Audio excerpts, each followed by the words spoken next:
হুমায়ূন আহমেদের নীল অপরাজিতার একেবারে শেষ পর্বে আমরা চলে এসেছি আজ। উপন্যাসের ষষ্ঠ শেষ অংশটা নিয়ে কথা বলবো। হ্যাঁ, আগের পর্বগুলোতে তো আমরা চরিত্রগুলো, তাদের সম্পর্কের নানা দিক নিয়ে আলোচনা করেছি। ঠিক, এখন দেখব এই সম্পর্কের জালগুলো শেষ পর্যন্ত কোথায় গিয়ে ঠেকছে, কিভাবে গল্পটা শেষ হচ্ছে। আমাদের লক্ষ্য থাকবে এই শেষ পর্বের গভীরে যাওয়া, প্রধান চরিত্র শৌকত সাহেবের মনের ভেতরে টানাপড়েন, তার বাইরের জগতের সঙ্গে সংঘাত, এগুলো শেষ পর্যায়ে কোথায় গিয়ে দাঁড়ায়। আর কাহিনীটাই বা কোন দিকে মোড় নেয়, একদম শেষ পাতাগুলো থেকে আমরা এর নির্যাসটা বোঝার চেষ্টা করব। চলুন তাহলে শুরু করি। পর্বের শুরুতেই তো আমরা শৌকত সাহেবকে একটা বজরায় পাচ্ছি, তাই না? লেখার টেবিলে বসে আছেন। হ্যাঁ, আর পরিবেশটা কিন্তু বেশ অন্যরকম। মেঘলা আকাশ, হালকা বাতাস বইছে, বজরাটা অল্প অল্প দুলছে। এটা কি শুধু একটা প্রাকৃতিক বর্ণনা, নাকি এর মধ্যে অন্য কোনো ইঙ্গিত আছে? ওনার ভেতরের যে অস্থিরতা, সেটার কোনো প্রতিচ্ছবি? আমারও তাই মনে হয়, দুটোই হতে পারে। প্রকৃতি এখানে শুধু ব্যাকগ্রাউন্ড নয়, উনি জানালা দিয়ে বাইরের ছাতিম গাছটা দেখছেন। হ্যাঁ, আর ভাবছেন গাছ আর মানুষের আকাঙ্ক্ষার পার্থক্য নিয়ে। গাছেরা আকাশ চায়, মানুষ মাটি, এই চিন্তাটা। এটা তো আসলে ওনার নিজের যে একটা বিচ্ছিন্নতা বোধ, সেটারই প্রকাশ, তাই না? ঠিক, প্রকৃতির বিশালতার সামনে নিজের সীমাবদ্ধতা নিয়ে ভাবছেন। এই ভাবনাটাই হয়তো পুরো শেষ পর্বের মূল সুরটা ঠিক করে দেয়। এই অংশে আমরা দেখব ওনার ব্যক্তিগত সম্পর্কগুলো, বিশেষ করে ভেতরের দ্বন্দ্ব আর কাহিনীর শেষ মুহূর্তগুলো কিভাবে খুলে আসছে। চলুন তাহলে প্রথম ঘটনাটাই যাই, বাবুর আগমন। হ্যাঁ, বাবু খুব সাধারণ একটা চরিত্র। টিফিন ক্যারিয়ারে খাবার নিয়ে আসে রোজ, কিন্তু তার আশাতে শৌকত সাহেবের মধ্যে একটা তীব্র প্রতিক্রিয়া হয়। হ্যাঁ, বাবু তো খুব সাধারণ কথা বলছে, লেখার কি কষ্ট, আঙ্গুল নাকি বাঁধিয়ে নেওয়া ভালো, বা শৌকত সাহেবেরই লেখা লালুভুলু বইয়ের প্রশংসা করছে। কিন্তু শৌকত সাহেব প্রচণ্ড বিরক্ত হচ্ছেন, এতটাই যে বাবুকে খাবার সময় কথা বলতে বারণ করে দিচ্ছেন, এমনকি খাবার শেষ না করেই উঠে পড়ছেন।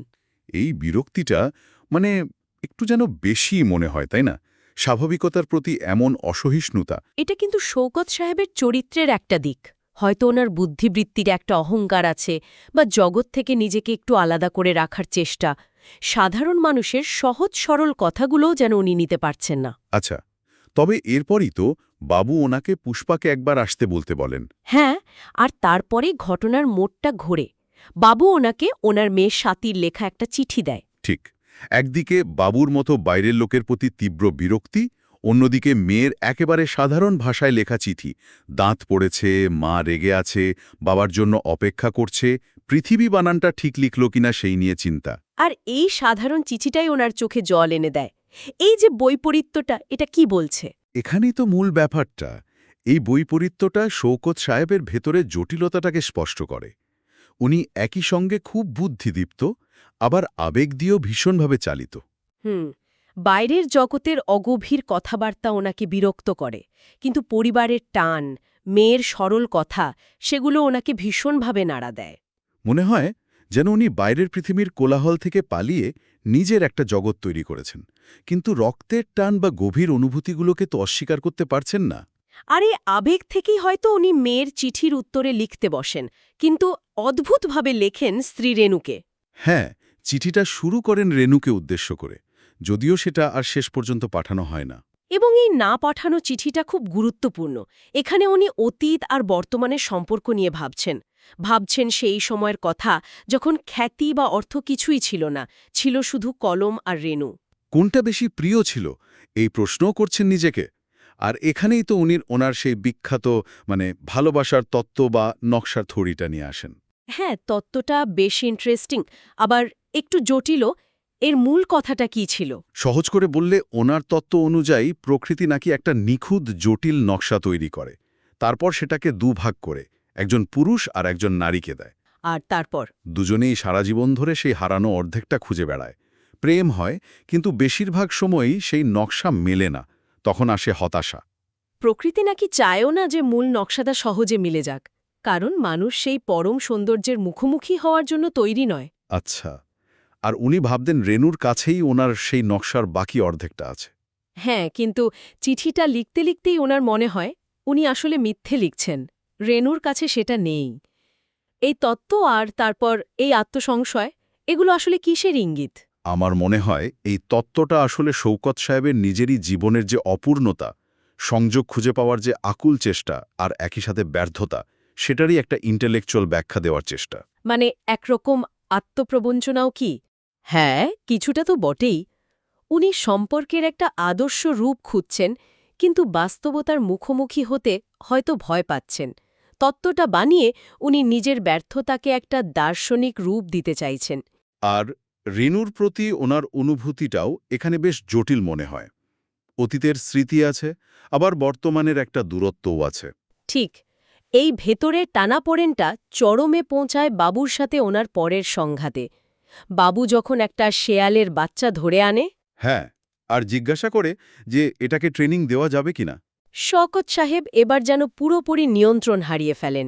প্রচণ্ড রেগে গিয়ে চিৎকার করে বাবুকে তাড়িয়ে দেন। আশেপাশের লোক জমে যায়। এই ঘটনাটা শুধু ওনার বিরক্তি না, মনে হয় যেন ওনার ভেতরের জমে থাকা অস্থিরতা, নিয়ন্ত্রণের অভাব সবকিছুই বেরিয়ে আসছে। ঠিক, উনি যেন বাইরের পৃথিবীর সমস্ত স্বাভাবিকতা থেকেই নিজেকে পুরোপুরি বিচ্ছিন্ন করে ফেলতে চাইছেন। এরপর করিম সাহেব যখন আসেন প্রত্নতাত্ত্বিক আবিষ্কারের খবর নিয়ে, তাকেও অসুস্থ লাগছে বলে বিদায় করে দেন। বাইরের জগৎ থেকে এইভাবে নিজেকে গুটিয়ে নেওয়ার চেষ্টার পরেই কিন্তু আবার একটা গুরুত্বপূর্ণ মুহূর্ত আসে, পুষ্পার আগমন। হ্যাঁ, সন্ধ্যায় ঝড় বৃষ্টির একটা আশঙ্কা তৈরি হয়েছে। সেই সময় পুষ্পা খাবার নিয়ে আসে আর শওকত সাহেবকে তার সাথে বাড়ি ফিরে যেতে অনুরোধ করে। এবং পুষ্পার সাথে ওনার যে কথাবার্তা হয় সেটাই পর্বের অন্যতম গুরুত্বপূর্ণ অংশ। পুষ্পা প্রথমে জানায় যে বাবু শওকত সাহেবের রাগে কতটা অবাক হয়েছে। বাবু নাকি ওনাকে ফেরেশতা ভাবত। তারপর বাবু সম্পর্কে পুষ্পা একটা দারুণ কথা বলে যে বাবুর মধ্যে কোনো ফান বা লুকোচুরি নেই, যা মনে আসে বলে ফেলে বা করে ফেলে।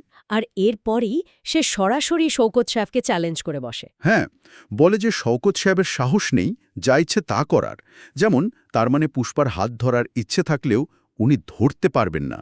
এটা তো সাংঘাতিক কথা। খুবই সাহসী কথা। পুষ্পা এখানে শওকত সাহেবের যে বুদ্ধির মুখোশ, তার আড়ালে লুকিয়ে থাকা দ্বিধা, সাহসের অভাব, সেটাকে চোখে আঙ্গুল দিয়ে দেখিয়ে দেয়। কিন্তু এরপর শওকত সাহেব যে প্রশ্নটা করেন পুষ্পাকে, সেটাও কম চমকপ্রদ নয়। কোনটা?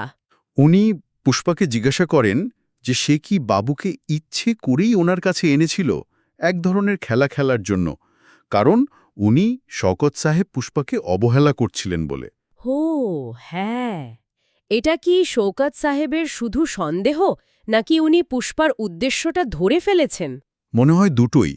উনি পুষ্পার আচরণে একটা সচেতন উদ্দেশ্য খুঁজে পাচ্ছেন। আর সবচেয়ে অবাক করার মতো ব্যাপার হল পুষ্পার উত্তরটা। কি উত্তর দেয় পুষ্পা? সে সরাসরি স্বীকার করে নেয়, বলে হ্যাঁ ঠিক তাই, শওকত সাহেবের অবহেলা তার সহ্য হচ্ছিল না, তাই সে এমন করেছে। অবিশ্বাস্য। এই স্বীকারোক্তিটা পুষ্পার চরিত্রকে একটা অন্য মাত্রা দেয়।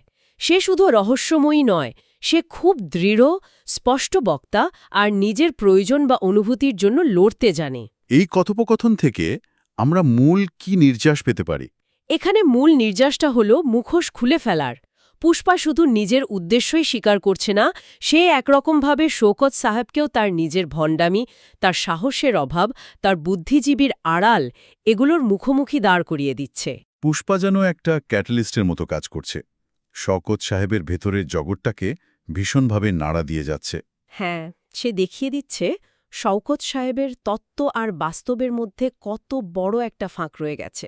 এরপর পুষ্পা আর করিম সাহেব চলে গেলে শওকত সাহেব বজরায় একা থাকেন। তখন প্রবল বৃষ্টি নামে। আর উনি ছাদে গিয়ে বৃষ্টিতে ভেজেন, ইচ্ছে করে। এই ইচ্ছে করে ভেজাটা, এর কি কোনো প্রতীকী মানে আছে? অবশ্যই আছে। বাইরের ঝড় আর ওনার ভেতরের ঝড় যেন এখানে মিলেমিশে একাকার হয়ে যায়। বৃষ্টিতে ভেজাটা এক ধরনের ক্যাথারসিস বা মুক্তির আকাঙ্ক্ষা হতে পারে। উনি হয়তো ওনার ভেতরের যন্ত্রণা, অপরাধবোধ, অপূর্ণতা সব ধুয়ে ফেলতে চাইছেন। কিন্তু প্রকৃতির এই আলিঙ্গন ওনাকে শেষ পর্যন্ত শারীরিক অসুস্থতার দিকে ঠেলে দেয়। হ্যাঁ, শেষ রাতের দিকে উনি জ্বরে আক্রান্ত হন আর বিভ্রম দেখতে শুরু করেন। প্রথমে দেখেন রেনুকে। আর সেই বিভ্রমে উঠে আসে তাদের মৃত মেয়ের প্রসঙ্গ। শওকত সাহেবের গভীর অপরাধ বোধ, মেয়ের অসুস্থতার সময় পাশে না থাকা, লেখায় ডুবে থাকা। অথচ রেনু নাকি কখনো ওনাকে দোষ দেয়নি। এই স্মৃতিগুলো ওনাকে যেন তাড়া করে ফেলে। এই বিভ্রমটা ওনার জীবনের সবচেয়ে গভীর ক্ষত, সবচেয়ে বড় অনুশোচনার জায়গাটাকে সামনে নিয়ে আসে। রেনু আর তার মৃত মেয়ের প্রতি দায়িত্ব পালনে যে ব্যর্থতা, সেটাই জ্বরের ঘোরে ফিরে আসছে। ওনার এতদিনের বুদ্ধির জগৎটা এখানে আবেগের তীব্রতার কাছে যেন পুরোপুরি ভেঙে পড়ছে। ঠিক। আর রেনুর বিভ্রম মিলিয়ে যাওয়ার পর আসে পুষ্পার বিভ্রম। হ্যাঁ, উনি দেখেন নদীর তীরে পুষ্পা দাঁড়িয়ে আছে। খুব ব্যাকুল হয়ে ওনাকে জিজ্ঞাসা করছে তার সেই ডিজাইনের অর্ধেক পুষ্পার কাছে আছে কিনা। সেটা যেন উনি মিলিয়ে দেখেন, কারণ সময় খুব কম। এই বিভ্রমটা খুবই রহস্যময় আর খুব গুরুত্বপূর্ণ। একদিকে এটা শওকত সাহেবের সেই অসমাপ্ত নকশার খোঁজ, ভালোবাসার তত্ত্ব, সেটাকে উস্কে দেয়। পুষ্পায় কি তাহলে সেই উত্তর? নাকি এটা ওনার অবদমিত ইচ্ছে বা অমীমাংসিত প্রশ্নেরই প্রতিফলন? সময় কম এ কথাটা, এটা কি ওনার আসন্ন মৃত্যুর ইঙ্গিত, নাকি সুযোগ হারানোর ভয়? বলা মুশকিল। আর ঠিক সেই সময়েই কাছাকাছি কোথাও বাজ পড়ে। পাখিরা খুব অস্বাভাবিকভাবে চিৎকার করতে শুরু করে। আর তারপর উপন্যাসের শেষ শব্দ সমাপ্ত। এত হঠাৎ করে শেষ হয়ে গেল কেন? এত আকস্মিক সমাপ্তি? আমার মনে হয় এই আকস্মিকতাটাই লেখকের উদ্দেশ্য। উনি কোনো সহজ সমাধান বা স্পষ্ট উত্তর দিতে চাননি। বাইরের ঝড়, ভেতরের জ্বর, মানসিক বিভ্রম, অতীত, বর্তমান, ভবিষ্যতের নানা প্রশ্ন, সবকিছু মিলেমিশে একটা চূড়ান্ত মুহূর্তে এসে যেন থেমে যায়। বজ্রপাত আর পাখিদের চিৎকার এই শেষ মুহূর্তের ভাঙন বা রূপান্তরকে যেন আরও তীব্র করে তোলে। তাহলে এই শেষ পর্বটা আমাদের কি দিয়ে গেল? শওকত সাহেবের বিচ্ছিন্নতা, তার সম্পর্কগুলোর জটিল রসায়ন, তার বুদ্ধিবৃত্তিক ভাবনা আর ভেতরের আবেগিক দ্বন্দ্ব, আর সংযোগ খুঁজে পাওয়ার সেই অসমাপ্ত যাত্রা, এই বিষয়গুলোই যেন চূড়ান্ত রূপ পেল, তাই না? হ্যাঁ, এবং মূল প্রশ্নটা হয়তো এটাই, তার সেই ডিজাইনের অর্ধেক কি তিনি খুঁজে পেলেন শেষ পর্যন্ত? পুষ্পার বিভ্রম কি সেই উত্তরের ইঙ্গিত দেয়, নাকি এটা একটা শেষ মুহূর্তের প্রহেলিকা হিসেবেই থেকে যায়? সমাপ্তিটা আসলে কোনো উপসংহার টানে না, বরং অনেকগুলো প্রশ্নকে আরও জোরালো করে তোলে। শওকত সাহেবের শেষ পরিণতিটা ঠিক কী? শারীরিক মৃত্যু, মানসিক ভঙ্গ, নাকি এক গধীর, যদিও বিভ্রমের মধ্যে দিয়ে আসা উপলব্ধি? তাহলে আমাদের আজকের এই আলোচনা থেকে মূল ভাবনাটা কি দাঁড়ালো? গল্পটা কি শেষ পর্যন্ত একটা সম্পূর্ণ নকশা বা নিখুঁত সংযোগ খুঁজে পাওয়ার, মানে ব্যর্থতার গল্প? নাকি সেই অনুসন্ধান প্রক্রিয়া, সেই অপূর্ণতা, সেই দ্বন্দ্বগুলো, এগুলোই জীবনের মূল উপজীব্য? এটাই কি বলতে চেয়েছেন লেখক? আমারও দ্বিতীয়টাই বেশি সত্যি মনে হয়।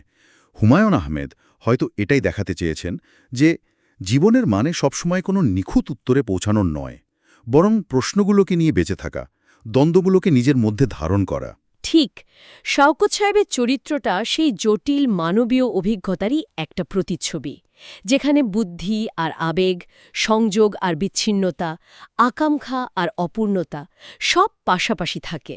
আর সমাপ্তিটা পাঠকের হাতেই ছেড়ে দেওয়া হয়েছে শওকত সাহেবের এই যাত্রার অর্থ খুঁজে নেওয়ার জন্য।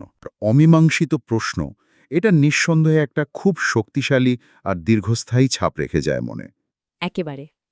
এই অসম্পূর্ণতা আর রহস্যময়তাই হয়তো নীল অপরাজিতার আবেদনকে এত দীর্ঘস্থায়ী করেছে।